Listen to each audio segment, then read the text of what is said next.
My parents turned my childhood allowance into a family investment fund, but every attempt I made to access it triggered someone else losing a job or home. I didn't understand what that meant when I was a kid. It sounded responsible, like something my parents did to teach me discipline. They told me every dollar of my allowance was being invested for my future. At first, I believed them completely. I was 10 when they first explained it. They showed me a printed sheet with numbers and growth charts. They called it the fund. They said it was already worth more than I could imagine. I remember feeling proud instead of suspicious. Other kids spent their allowance immediately. I felt like I was building something bigger, something serious, something adult. But there was one rule that always felt strange.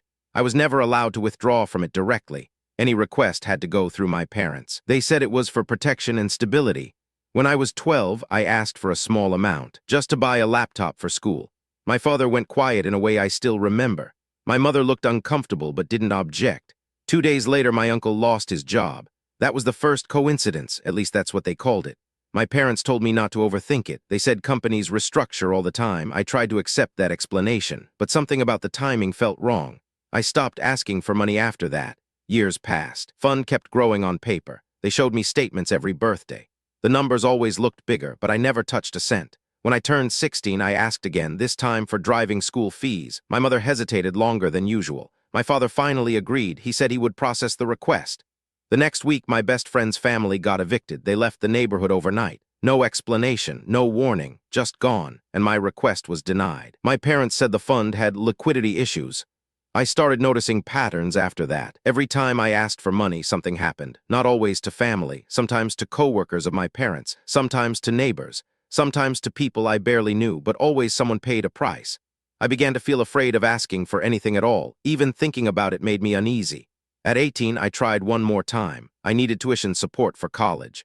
I didn't want to burden my parents. I thought the fund was there for exactly this reason. My father didn't argue this time. He simply said he would initiate the withdrawal protocol. That phrase stuck in my head. It sounded too formal, almost mechanical. A week later, my mother's coworker was fired. She broke down crying when she came over to our house. I remember her asking my mother why she didn't warn her. My mother just hugged her and said nothing. That night, my request was denied again. This time, they said the fund was under review. I started secretly writing down every incident. Dates, requests, consequences. A pattern emerged that terrified me. The consequences escalated depending on the amount I requested. Small requests caused minor disruptions. Bigger requests caused serious life damage. It felt like a system of punishment. But I couldn't understand how it worked. I confronted my parents about it. They told me I was imagining connections. They said I was looking for patterns in chaos. But I wasn't. The timing was too precise, too consistent. I stopped trusting their explanations. At 20, I tried something different. I asked for a full breakdown of the fund, every transaction, every investment, every withdrawal. My father refused immediately. He said it wasn't appropriate access level. That phrase made my skin crawl. It sounded like I was inside a system I didn't control, not a family savings account, something else entirely. The next morning, my mother's sister lost her apartment. She had been living there for 10 years. No warning, no explanation from the landlord, just eviction papers. My request was quietly pending review. That was the first time I felt genuine fear, not confusion, not frustration, fear. I started wondering if the fund was even real. I asked my mother directly. She told me not to say things like that. Her voice was sharp, almost defensive. She said I should be grateful that not everyone has something like this. I asked her why people kept losing everything when I made requests. She looked away. That was the first time she couldn't meet my eyes. She said, "You don't understand how fragile things are." I started sleeping badly after that. Every thought about money felt dangerous. I avoided even mentioning it, but I needed answers, so I started digging on my own. I checked old documents in our house, bank statements, insurance papers, anything with financial records.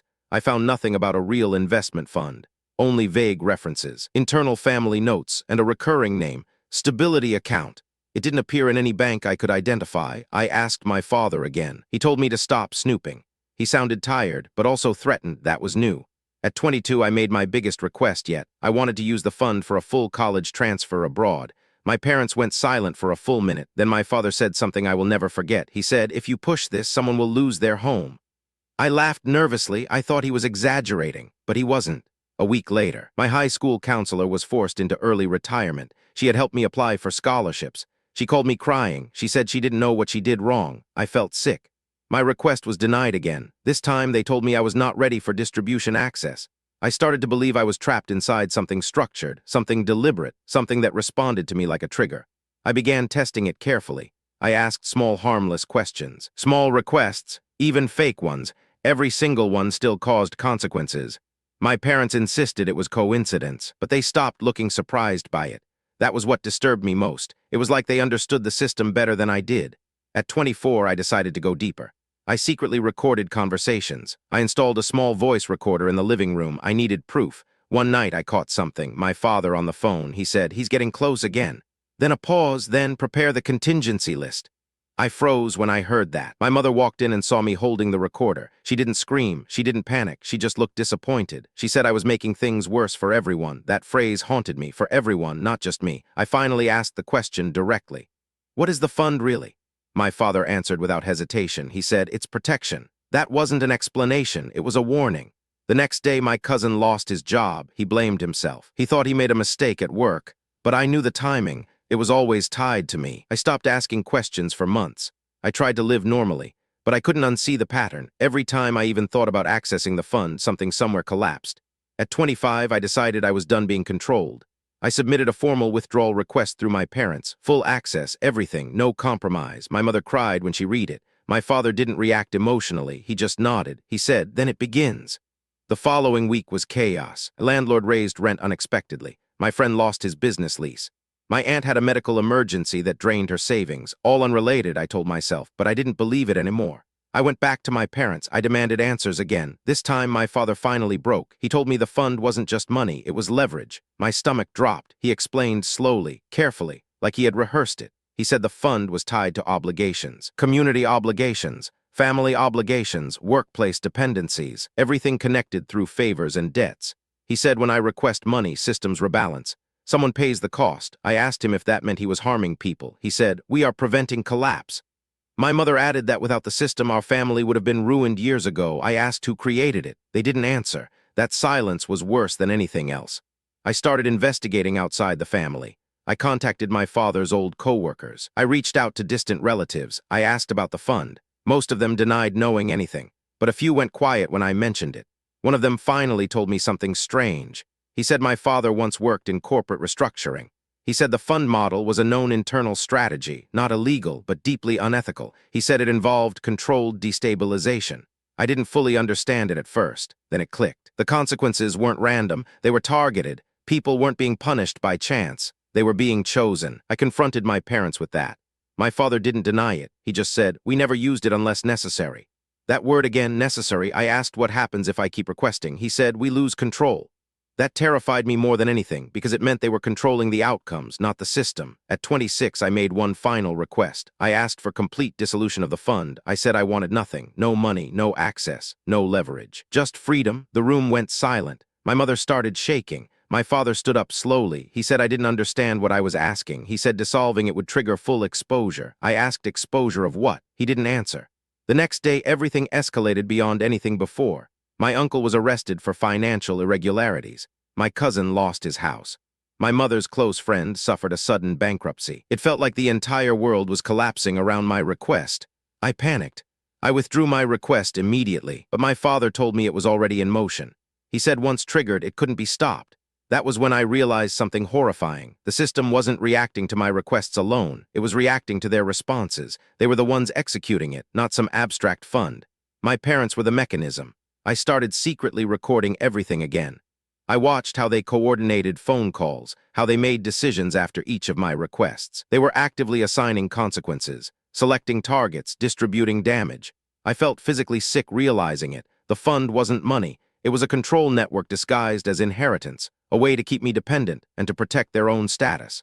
The final piece fell into place when I found an old email thread. It showed my father discussing containment strategies for family assets.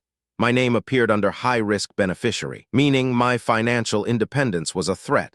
Everything they told me about protection was actually containment. I confronted them one last time. My voice was shaking. I asked how many people had suffered because of me. My mother broke down crying. My father finally admitted it fully. He said every request forced them to stabilize risk elsewhere. He said it was the only way to prevent exposure of their network. I asked if there was even a real fund. He didn't answer. That was my answer. There was no fund, only consequences, only manipulation. only control. I walked out that night. I didn't take anything with me, no money, no documents, nothing. I stayed away for months, but the aftermath kept unfolding. People I knew kept experiencing fallout long after I stopped asking. It was like a system still trying to balance itself. My parents never reached out again. I eventually learned they had quietly dismantled parts of their network, not to free me, but to contain the damage. I still think about everyone who suffered in silence. All because I was told I had something I could never actually access. The worst part is realizing it was never about money. It was about control disguised as inheritance. And every time I believed I was one step closer to freedom, I was actually just triggering someone else's ruin.